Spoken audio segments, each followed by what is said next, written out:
Personne ne t'écoute quand tu parles, que ce soit tes amis, tes collègues ou tout simplement lorsque tu t'exprimes en public. Tu parles mais on n'est pas intéressé par ce que tu dis et à partir du moment où tu prends la parole, tu n'arrives pas à garder l'attention de ceux qui t'écoutent plus de 5 secondes. Et ça, c'est certainement parce que tu fais ces 5 erreurs. Quand j'étais adolescent, moi aussi ce que je voulais c'était marquer les esprits et que tout le monde m'écoute. Et j'avais ce pote au lycée, tu sais, ce mec à qui tout le monde a envie de ressembler, qui était capable, par sa simple présence, de convaincre absolument tout le monde. Tout le monde l'écoutait quand il parlait, tout le monde l'écoutait même quand il n'était pas en train de parler. Et en voyant ça, j'avais également envie d'être dans la même situation que lui. Et en ayant réfléchi, après 5 longues années d'expérience, j'ai moi aussi compris les secrets qui font que les personnes écoutent telle ou telle personne. J'ai réfléchi pendant plusieurs années. J'ai mis au clair, j'ai mis au point tout ce qui faisait que tel orateur était écouté plus que les autres. Pourquoi telle personne, on va avoir tendance à l'écouter? Parce qu'elle va avoir un charisme naturel. Et pourquoi cette personne a ce charisme naturel qui fait que les gens ont envie de l'écouter? Ça, c'était la plus grande réflexion de mes 5 dernières années en arrière. Et j'ai noté dans ma tête, dans des carnets, à peu près partout, j'ai enseigné à moi-même, j'ai progressé et je me suis demandé, ok, comment je vais pouvoir implémenter tout ça à ma vie, à mes prises de parole et comment moi aussi je vais pouvoir faire partie de ceux qui sont écoutés, bien plus que les autres. Et la première chose que certainement toi, comme la plupart des personnes qu'on n'écoute pas vraiment, n'appliquent pas, c'est tout simplement le fait de parler plus fort. Et ouais, tu l'auras compris, si tu n'es pas capable de parler plus fort que les autres, automatiquement on risque de moins t'écouter. J'ai envie de te dire, ça me semble logique. Si tu parles doucement, les gens auront moins tendance à t'écouter. Et ça pour plusieurs raisons. Parce que quand tu parles doucement, généralement, on a l'impression que tu vas manquer d'assurance et tu vas manquer de confiance en ce que tu vas dire. Les personnes qui parlent un peu plus fort, de manière un peu plus osée, justement, elles renvoient l'image de quelqu'un qui a beaucoup plus confiance en elle quand elle est en train de s'exprimer. C'est pour ça qu'il faut éviter de parler doucement, mais privilégier un timbre de voix bien plus supérieur. Par exemple, là, si je gueule un peu plus fort, je suis sûr que les gens là-bas risquent de m'entendre. Au moins, ils m'auront entendu. Peut-être qu'ils ne m'auront pas compris, mais quand je parle, ils vont m'écouter. Et je m'en rappelle quand j'étais un peu plus jeune, ma mère me répétait souvent « Naïm, arrête de marmonner dans ta barbe, on ne comprend rien à ce que tu dis. » 20 ans plus tard, j'ai toujours pas de barbe, mais par contre, j'ai compris une leçon essentielle, c'est que si je veux être écouté et si je veux être entendu par les gens, je vais devoir hausser le ton. Deuxième point essentiel à vraiment mettre en place, si tu ne comprends pas ça, tu ne vas jamais réussir à avoir de l'impact dans tes prises de parole, c'est que tu manques d'assurance dans ce que tu dis. Si tu manques d'assurance dans ce que tu dis et que toi-même tu n'as pas confiance en ce que tu es en train de raconter, comment tu veux que les autres aient confiance en ce que tu es en train de dire? C'est simple, dans la vie de tous les jours, on écoute plus un imbécile qui a des idées de merde, mais qui le dit avec assurance, plutôt qu'un mec qui s'exprime avec moins d'assurance, mais qui a des choses extrêmement intelligentes à dire. C'est pour ça qu'il faut privilégier pour les personnes qui ont beaucoup de choses intelligentes à dire, de le faire avec assurance et de le faire avec charisme. C'est ça qui fait la différence et c'est ça qui fait que lorsque vous parlez, vous êtes écouté. Et il y a cette phrase américaine que j'affectionne particulièrement, c'est « fake it until you make it ». C'est-à-dire que si tu n'as pas confiance en ce que tu dis, fais semblant d'avoir confiance en ce que tu dis jusqu'au jour où réellement tu auras confiance en ce que tu vas dire. Si tu veux vraiment être écouté et entendu par les gens avec qui tu es en train de discuter, il va falloir le faire avec assurance. Si tu n'es pas capable de parler avec assurance et avec aplomb, les gens seront incapables de t'écouter tout simplement parce qu'on n'a pas envie d'écouter un mec qui ne sait pas vraiment ce qu'il est en train de raconter. Si moi j'étais en train de bégayer ou de lire des notes à l'heure actuelle, certainement que tu aurais swipe la vidéo et certainement que tu ne serais même pas en train de m'écouter. Donc si tu veux le secret qui fait que les personnes qui sont écoutées sont réellement écoutées, c'est tout simplement la capacité à être assuré et avoir de la conviction dans ce qu'elles sont en train de raconter.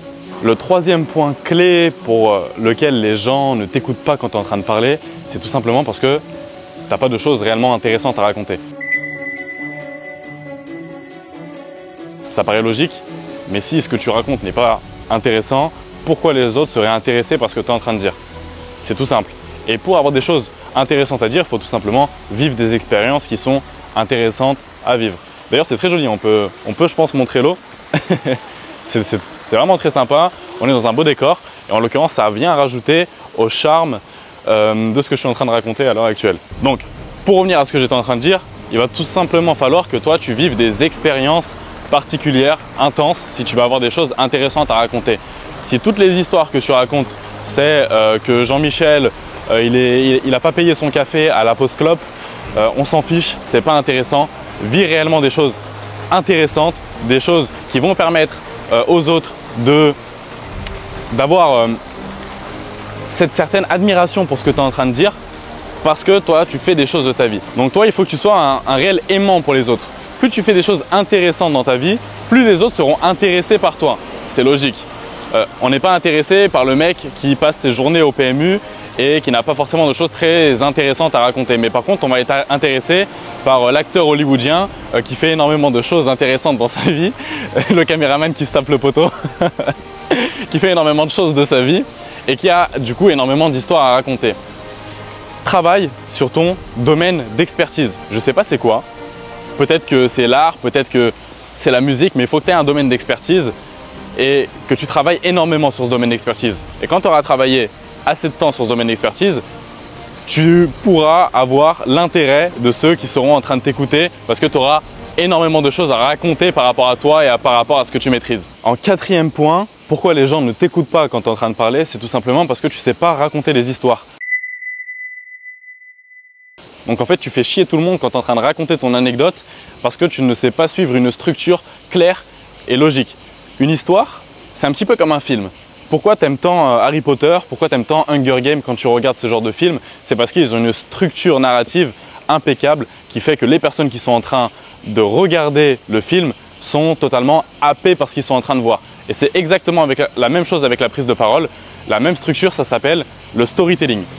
Quand tu travailles sur ton storytelling, donc la capacité à raconter des histoires, tu vas pouvoir faire en sorte que les personnes qui t'écoutent sont totalement captivées par ce que tu es en train de raconter, parce que ce que tu es en train de raconter, c'est réellement intéressant. Pour un bon storytelling, généralement, ce qu'il faut avoir, c'est une situation de base, une tension au milieu et une résolution de problème à la fin. Si vous voulez une vidéo un peu plus complète sur le storytelling, faites-le moi savoir en commentaire et je pourrais faire une vidéo qui vous explique de A à Z comment faire une bonne structure en storytelling lorsque justement on ne sait pas raconter des histoires. Le cinquième et dernier point pour lequel les personnes ne t'écoutent pas, c'est tout simplement parce que toi-même, tu n'es pas capable d'écouter les gens autour de toi.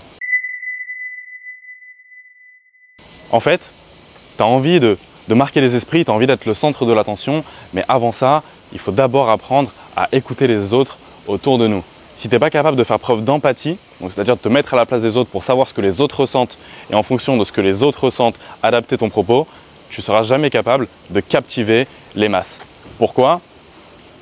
En réalité, ça me semble tout à fait logique, j'ai envie de dire. Quand tu développes ton empathie, donc ta capacité à te mettre à la place des autres, tu vas être capable de savoir à qui tu es en train de t'adresser. Et quand tu sais à qui tu es en train de t'adresser, ça va être plus simple pour t'adresser de la meilleure manière possible et d'être le plus juste possible. C'est logique. Si demain je parle à un enfant de 3 ans, je ne vais pas avoir le même discours que si je parle à un chef d'entreprise de 45 ans. C'est pour ça que le plus important pour un bon orateur, c'est sa capacité d'adaptation. Adapte-toi à la situation, au contexte et aux personnes qui sont en train de t'écouter. Si tu maîtrises ça, tu seras capable de te faire entendre de 99,99% de la population. Si ce n'est pas 100 en réalité, 100. Soyons fous, 100%. Bravo à toi si tu es arrivé jusqu'à ce moment-là de la vidéo. On arrive sur une fin de vidéo. Tu sais très bien, si tu as aimé la vidéo, moi je veux que tu fasses une chose qui m'aidera énormément. Il faut que tu t'abonnes, il faut que tu likes, il faut que tu commentes et il faut que tu partages. Là, je ne te demande pas gentiment, je te l'impose. Et si tu n'es pas content, c'est quand même la même chose. Enfin bon, en réalité, tu fais un petit peu ce que tu veux, mais si tu as bien aimé la vidéo, n'hésite pas. Moi, ça me permet d'avoir un maximum de soutien de la part des personnes et d'avoir également des retours positifs ou négatifs pour ensuite pouvoir ajuster ce que je suis en train de faire sur les réseaux en termes de contenu. Également, si tu as envie d'aller plus loin et si tu as envie de te faire accompagner par quelqu'un qui est capable de transformer tes prises de parole en public pour tes situations professionnelles et également pour tes situations personnelles, n'hésite pas à m'envoyer Impact sur Instagram. Instagram, ce sera le premier lien en description de la vidéo. Donc tu m'envoies Impact et je m'occuperai de te répondre et de pouvoir te préparer une stratégie aux petits oignons où je pourrai t'accompagner du mieux possible, un suivi personnalisé pendant plusieurs semaines qui te permettra réellement de développer un charisme oratoire puissant. Mon caméraman, tu y goûtais ou pas? Vas-y, c'est parti.